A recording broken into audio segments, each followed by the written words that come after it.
Don't let your barbarians get stuck at the gate.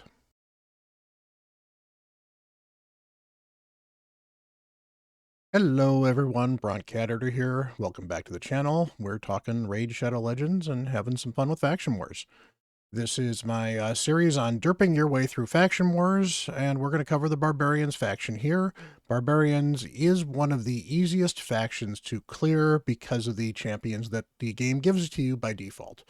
And that makes it a lot easier. It also shows you the power of certain champions, the ability to revive and heal, and how much that can carry you through faction wars, as well as generally just some of the better champions in the game overall. So let's go take a look and see who makes up the barbarians. But first, this is my DERP method. So let's talk about that very quickly. My DERP method is damage, enhancers, revivers, and protectors. And you're going to need to cover each and every one of these in some way, shape, or form. You can possibly get away without enough revivers if you have enough protectors. You can possibly get away without enhancers if you have enough damage.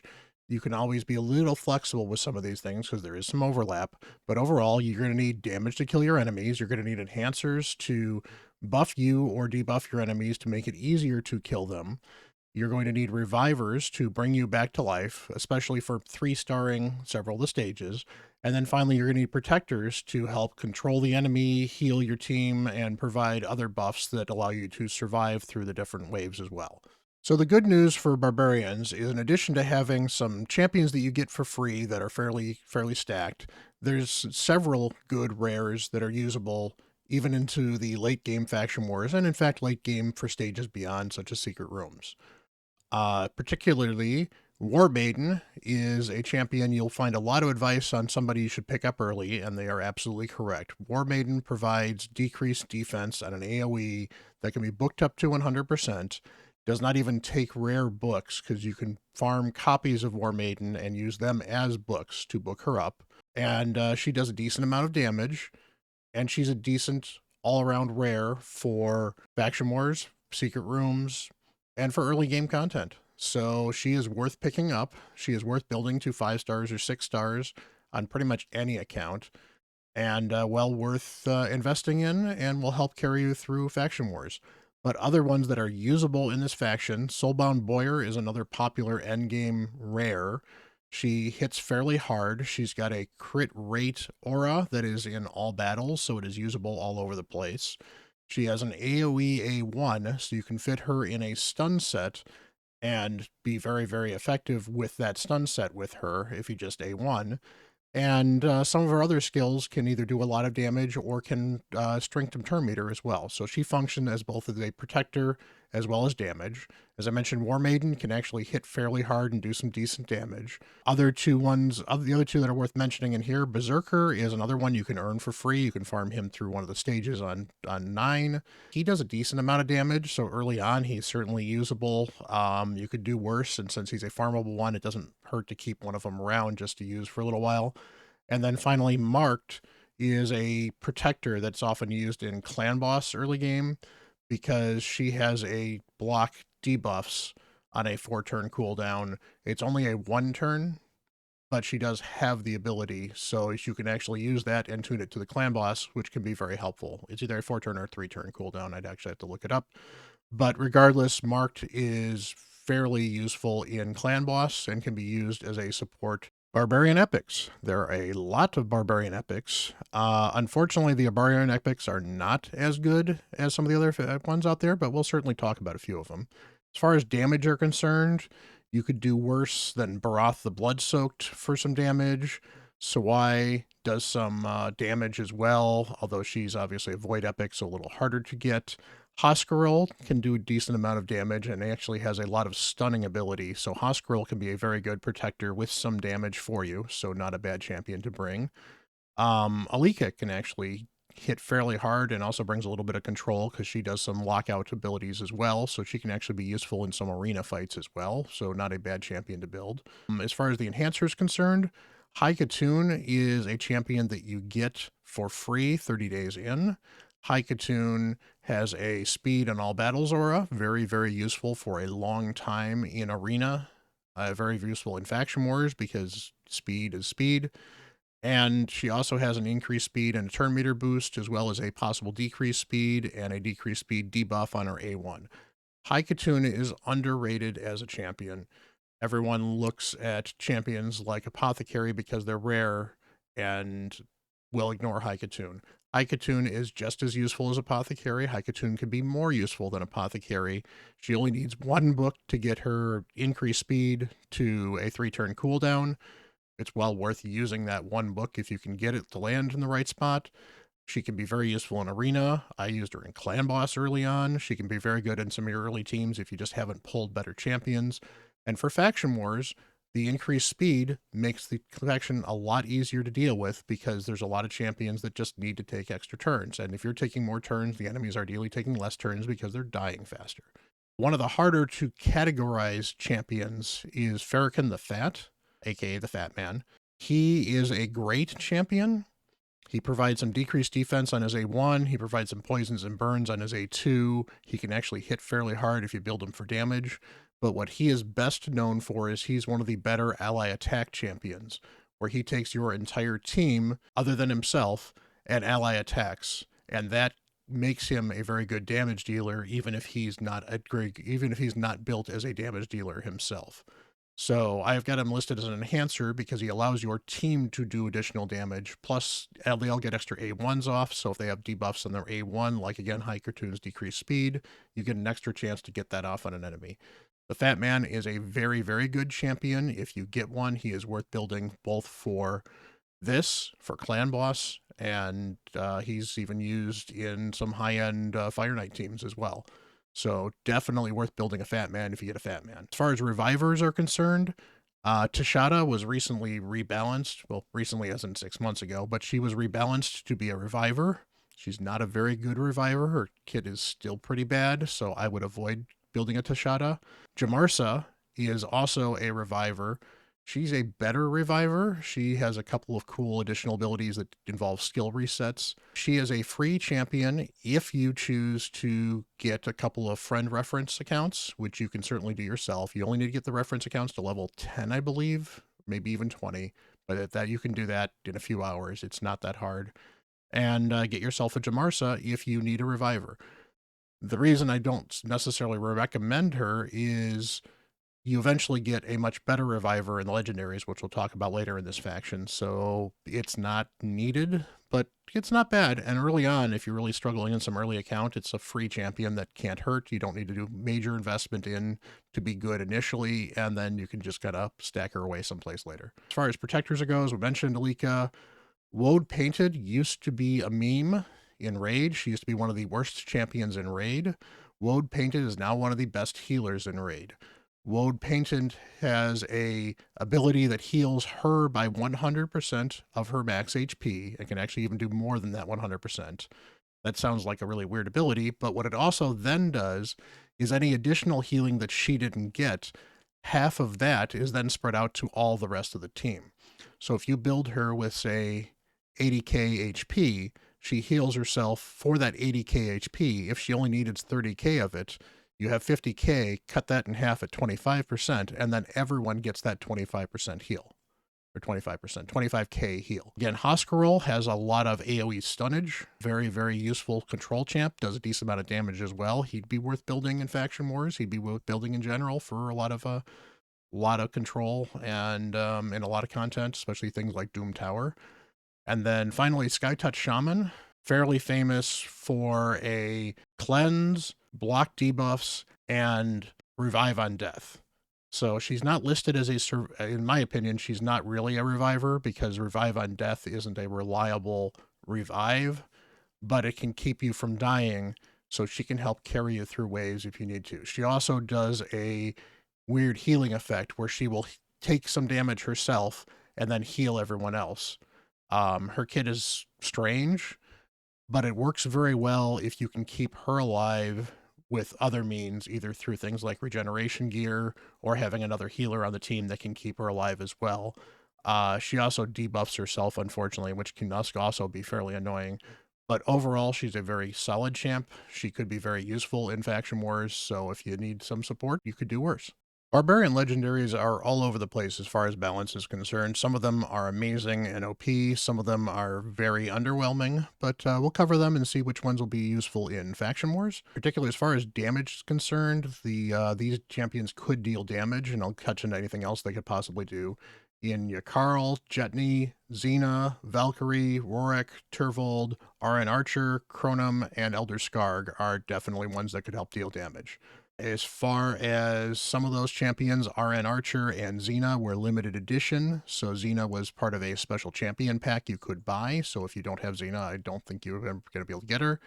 Same with RN Archer, was part of a Monster Hunter collaboration. So if you do not have RN Archer, you will not be able to pull her. But those are champions that are worth looking at as far as damage is concerned. Your Carl is actually freely available in the clan shop.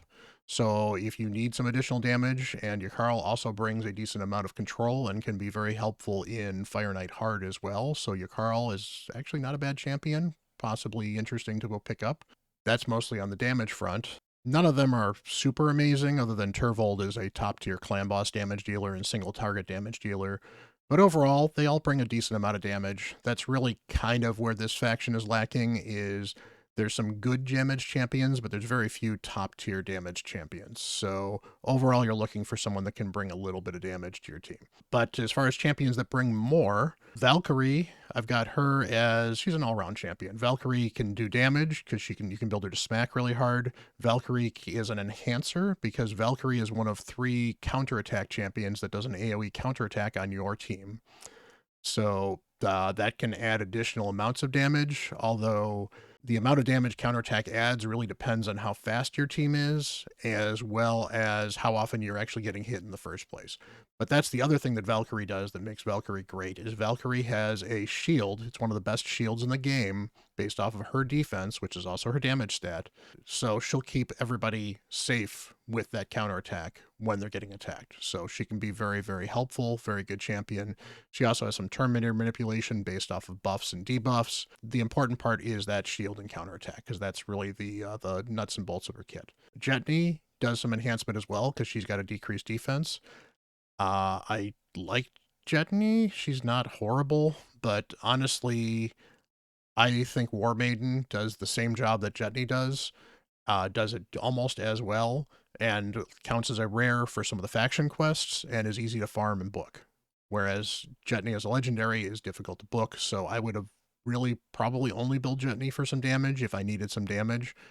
Maybe have a Jetney run around with my War Maiden, but I would not rely on Jetney to be my debuffer if I could. RN Archer provides Hex, but again, limited edition champion. RN Archer also provides some protection because she does provokes as well. So RN Archer, really good champion, and unfortunately a limited edition champion. That brings us to the Reviver. The only Reviver in the Legendaries is Syl. Technically, Altan can revive if he kills somebody, but it's not a reliable revive, so I would avoid it. Altan used to be one of the best champions of the game. He has been power crept badly to the point where I don't think he's worth building even for Faction Wars right now. Syl, on the other hand, is an amazing champion. You get her 180 days in. One of the best healers, revivers, controllers in the game. Book her. She's well worth booking. She gets an AoE stun with a 35% chance, but it's 2 different 35% chance hits. So she's got a pretty solid chance of stunning a good portion of the people she hits with that. She also can do a little bit of damage, but I would build her to be fast, build her to be tanky with some HP in addition to some defense and enough accuracy to land those stuns. She also has a turn meter decrease on her A1 as well as a decreased speed. It is well worth booking her for those abilities as well. And then she has a revive that puts an ally protect on the champion to revive as well to help keep them alive so they get another turn. It's not the best revive in the game, but it's a solid usable revive in the game. On top of that, she also throws out increased speed. So she's very hard to tune for a speed-tuned team because she's throwing out random increased speeds. But for Faction Wars, where you're not really tuning it that much, she's great. Well worth building. She also has a passive heal, which is, again, you see how much I'm listing with Syl. She's amazing. The passive heal is every time she takes a turn, every champion on your team heals 10% of their max HP. Now it's their max HP, not her max HP, so there's a little bit of disappointment there, but it's still free healing as a passive. She doesn't have to take a turn. She can be stunned, and that works. Putting Syl in Relentless means that you've got an 18% chance of her of taking a second turn, or maybe even a third turn after that second turn, and maybe a fourth turn after that. So putting Syl in Relentless if you can, and there's a reason to go get Relentless for Syl, means that she could possibly heal everybody by 20 or 30% of their max HP before they get a chance to take their next turn, and she's doing it every turn. This is why she's a hard carry for Faction Wars. It may not be fast, but Syl will not let a lot of people die. If they do die, she brings them back, and she's constantly protecting them by getting her stuns out all the time as well. Well worth booking. Will carry it through Faction Wars. As far as other champions are concerned, Contra can actually do a little bit of damage. She's super tanky because she's a defense-based champion, but what Contra does is she puts out a bunch of different debuffs. There's a lot of randomness to it, however, so it's not 100% reliable, but she puts out block buffs. She puts out decreased speed. She puts out weaken. She puts out decreased accuracy. She puts out decreased attack. She does them every 3 turns, so it's worth looking at. She's a good champion for Hydra as well, especially early on. She has a provoke. If there's a lot of debuffs out there, she can also provoke people on a passive, so that's kind of cool. She can also steal buffs depending on what she's doing with her A1. So good champion overall, usable in Faction Wars, can do some damage if you need her to, does a lot of protection, worth looking at. Armand's is probably the single best control champion in the game right now. He was the last fusion that was completed in March. He was for the 5th anniversary of Raid. Armand's brings Turn Meter Steal. Armand's brings Buff Strip. Armand brings Sheep. Armand brings Stuns. And Armand brings Lockout abilities with Turn Meter debuffs on the A1. Not Turn Meter debuffs, cooldown debuffs on the A1. Armand's is a great champion. If you have Armand's on your team, you may not even need a Syl, but why would you compromise? Well worth building. For late game, probably not needed in Faction Wars, but for early game, he could be a huge carry for you as a control, so he's certainly worth looking at. A Pardon does a decent amount of healing and one of the few cleanses in this faction, so a Pardon could be a worthwhile champion for building for support, but honestly, Syl does so much healing, I would think I'd rather bring additional offense and just kill the waves faster. Usurga is a great protection champ. She brings ally protection as well as criticals will actually get transferred some damage to her, so she can absorb some of the damage your champions take, particularly if they get criticaled. She's certainly more of an arena-focused protector champion, but she can do some decent protection. She can actually hit pretty hard if you build her for damage, but that's usually not how you would build her. Tuhanarok is a good protection champion as well. Tuhanarok will remove debuffs, will throw out continual healing. She'll throw out block buffs. She does some debuff spreading as well. Overall, very good champion as well. So a lot of good support, a lot of good protectors here in the Legendaries, but Syl is probably the cream of the crop as far as Faction Wars is concerned. All right, so the yellow boss, we've discussed him with Demon Spawns before, is basically a control boss. He disrupts your team. So he does provokes, he does true fear, he does freezes, he's immune to a lot of the CC effects. This is where damage can be very helpful, just to get him down pretty quickly. This is where healing, and this is part of the reason Syl is so great for this faction. Syl provides passive healing even if she's provoked, true feared, or frozen, so that you still get that healing and you're not waiting for that heal to keep your champions alive, or worse yet, that it doesn't heal, it doesn't come, and you have to revive somebody.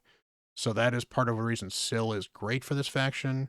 It's one of the reasons a Pardon could be useful, because he does bring the cleanse, although some of the stuff is irresistible, and you'd have to build him with some resistance, possibly. I don't know if a Pardon's worth booking for this particular faction overall.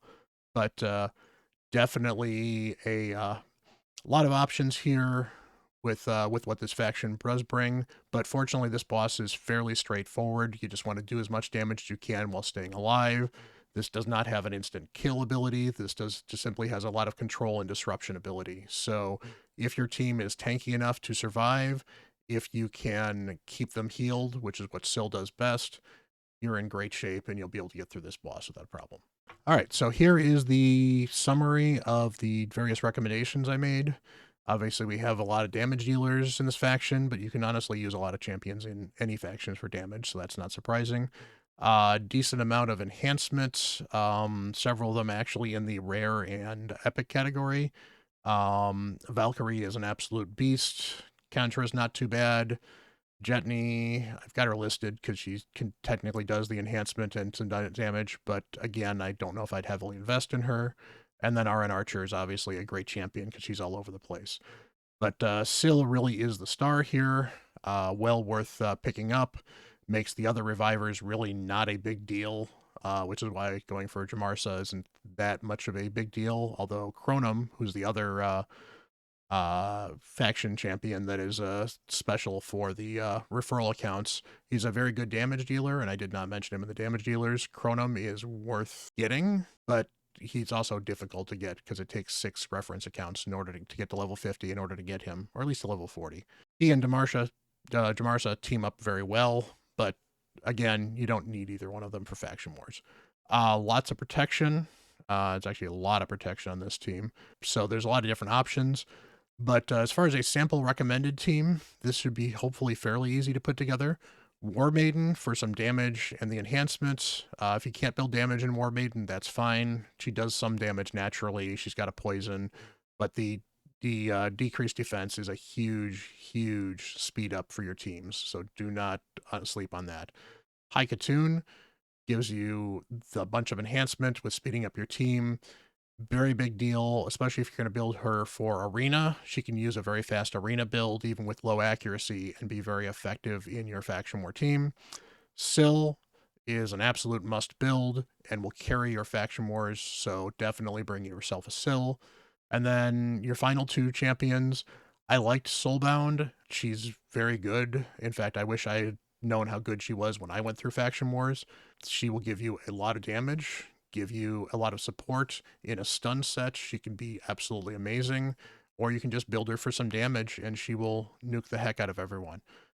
And then finally, if you have a Farak in the Fat, build him as your 5th. If you don't, any damage dealer will really do. Obviously, if you have a damage dealer that does something else as well, that's fine. So a Contra would be just fine. That's where a Jetney may end up showing up anyway. Obviously, if you've got a Yakarl or a Xena, that'll be just fine. Rorik is, I don't want to say underappreciated. He's not a great champion, but he can do some decent damage as well and help you with control in the waves. Turvold would be great if you need some damage. Chronum, again, if we talked about if you got Chronum earlier. Lots of damage options. Any of them will do. That would be the team I would go with, and let's take a look and see what I did, because that might give you a clue into how this faction works. All right, just a little bit of context here. When I was playing the game, Rorik was the first fusion I was able to complete. Rorik is not a very good champion, but it took me a long time to start pulling legendaries or even very useful champions early on. We did not have the rosters we do now. They had not filled out a lot of the rosters with the champions that we have today. So I built my Rorik. I built him with high damage. I built him with some accuracy. I used him all over the place. He was in my Fire Knight teams. He was in my Dragon teams for a while. He was on my Doom Tower wave clears. He was all over the place. He had a great aura. He had all the stuns. He was a great overall champion. Rorik was definitely one of the MVPs on my team, partially because he spent a lot of time controlling everything else, and you can see he did the most damage.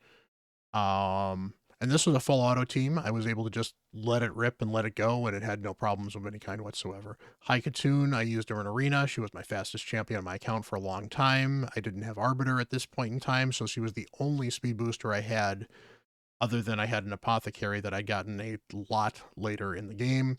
War Maiden, I had to level 50. I've since 6-starred her. She's well worth 6-starring as well, but she got by on 50 without a problem. Syl, you actually see, did a decent amount of damage. That's just because she was built with a lot of defense and fairly tanky. She does damage based off of her defense. But you can see all of that healing that Syl did. And then finally, Sky Touch Shaman gave me some additional healing. The revive on death, just in case Syl took a nosedive. The cleansing as well as the block debuffs was very good. So that's another reason Sky Touch Shaman could be very useful against the boss. And overall, for honestly some of my runs, this is one of the quicker faction war runs I made early on in my account. Newer games and newer accounts later, as I've been working on this stuff, I can do this a lot faster now with an endgame account. But 8 minutes to get yourself a 3-star victory here gets you that much closer to Lydia. As I mentioned, Barbs is probably one of the easier factions because you get your High Katoon and your Syl for free. You can farm War Maiden. That's 3 of your 5 teams, and really the core 3 that you need to solve this faction wars. So hopefully this, found this helpful. Get a chance to look a little bit into the DERP methodology. Helps you figure out how to fashion a team, why you want some of these different things in your team, how it affects how fast the team can win as well. And to be fair, speed is kind of important because we don't want to play Raid forever. We'd like to play it a little while and then get on with our lives. So it's definitely nice to be able to do some of this stuff faster. That's part of where War Maiden does. And doing things faster also means there's less likely chance of failure because random things can happen. Hopefully you're having some fun. Hopefully this helps you through Barbarians. And I will see you in the next video. I've been Bront, CatHerder.